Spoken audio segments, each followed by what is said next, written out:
Hi guys, so today I'm going to be doing a wrap up for July and a TBR for August. I kind of have a lot to talk about, so I'm just going to jump right in. The first thing that I read in August was the third book in the Percy Jackson series, which is The Titan's Curse. I actually listened to the audiobook of this while I was working, and I didn't really love the audiobook that much, so I think it kind of tainted my feelings on the book itself. I ended up giving it a 3.5 stars, I believe, on Goodreads. So I enjoyed it, but I think it might be my least favorite in the series so far. But that could just be because of the audiobook, so I don't know. I love the writing, I love the characters in this series, so I liked it a lot, and I gave it a 3.5 stars, as I said. Then I read the third and fourth books in the Princess Diaries series.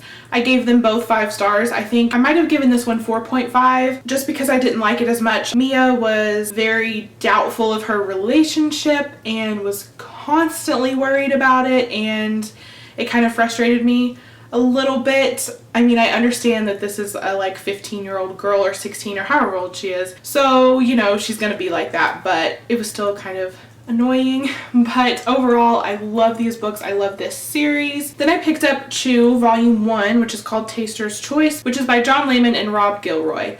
I didn't really like this that much. I picked it up because there's a lot of hype around this graphic novel series. But the first volume didn't really do much for me. I didn't like the art style. I thought that the story was confusing and very strange. If you don't know, this is about a guy who can bite into things and like see their history and like where they came from and what happened to them. And he becomes like this FDA agent trying to solve investigations by biting into things, basically, sometimes humans. I'm conflicted about whether I even want to continue the series. So if you guys have read this, if you felt the same way about the first volume, did it get better? Should I continue reading them? Then I read To All the Boys I've Loved Before by Jenny Han. This book was really popular when it first came out. So many people on BookTube were hauling it and reading it, but I just had no interest in it at the time.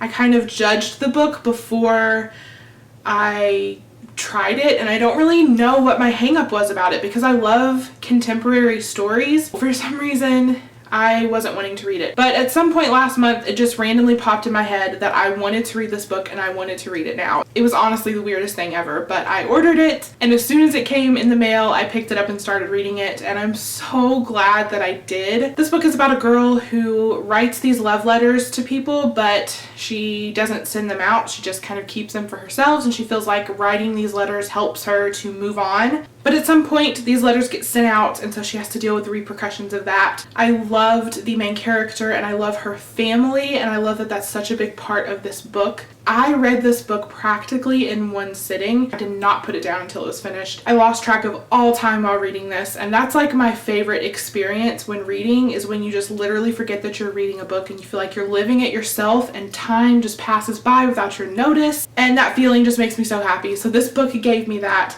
I loved it, and I gave it, I think I gave it a 4 stars or 4.5, but I would definitely say 4.5 stars. So good. Next, I finished Alienated by Melissa Landers. This is about this girl on Earth and this guy from another planet who are basically in this kind of foreign exchange program where he comes to Earth and he lives with her family, and it's all part of this alliance that the two planets are trying to create together, but then things go awry. It's interesting. If you like YA sci-fi, I think you will love this. I don't tend to be a huge fan of this genre. I'm not really sure why. I mean, I definitely didn't hate it. It was enjoyable. I think the main thing that really bothered me was the guy in this book. He's so one-dimensional and boring, and he's just supposed to be this super hot alien guy, and that annoys me. Didn't really like their romance that much. There was action in this book, and that action was kind of cool, but overall I didn't really love it. I'm not sure if I'm going to continue the series, but that's just my personal opinion. I know there's lots of people out there who absolutely love this, so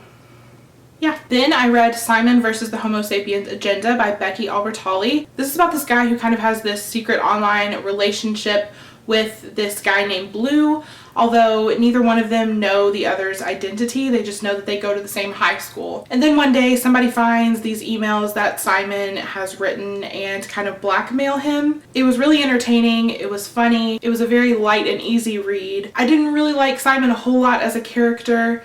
I feel like if I met him in real life, I probably wouldn't be friends with him. He kind of treats his friends like crap, but I really liked his relationship with Blue. I thought they were very cute. I gave it a 4 stars. It's something I would definitely recommend reading. The last thing that I read is this graphic novel, The Gigantic Beard That Was Evil by Stephen Collins. It's about this guy who lives on this island where everybody kind of has a similar look, very clean cut. But then one day he ends up growing this beard, and no matter how much he cuts it, it keeps growing back bigger and bigger every time until eventually it's just uncuttable, and he kind of becomes like this freak. Everybody's scared of him. I think the message behind it is pretty obvious, and I really liked it. I liked the message. I really loved that this was almost like it was written for children. The writing style is kind of like lyrical, it rhymes, but I mean, it's not just a kid's story, it's definitely for adults too. It was very beautiful, and I loved the art style. It's definitely kind of in like this sketch type style. And overall, I just thought it was a really fun and interesting book. It's one I would definitely recommend. It's something you can get through so quickly. I think I gave this a 4 stars on Goodreads. So that's everything that I read in July. Now for my August TBR, I'm not really going to show you very much because right now I'm feeling like I just can't decide what I want to read. I'm just going to show you a couple of things. We have How to Be a Woman by Caitlin Moran, I think is how you say it. I am just really in the mood to read a feminist nonfiction work, and that's what this is. So I've heard it's an amazing one, and I definitely can't wait to get to it. The next thing I want to read is The Martian by Andy Weir. I don't know at what point I want to read this month, but I just am in the mood for it, so it might be very soon. I Take You by Eliza Kennedy, which is a book I need to read for a review. So that's really all I have for my TBR. I hope you guys enjoyed watching this video, and I will see you in the next one. Bye. Ooh, it's hot in here. Oh my god. It's just uncuttable. Is that a word? The first thing that I read in August was just kidding.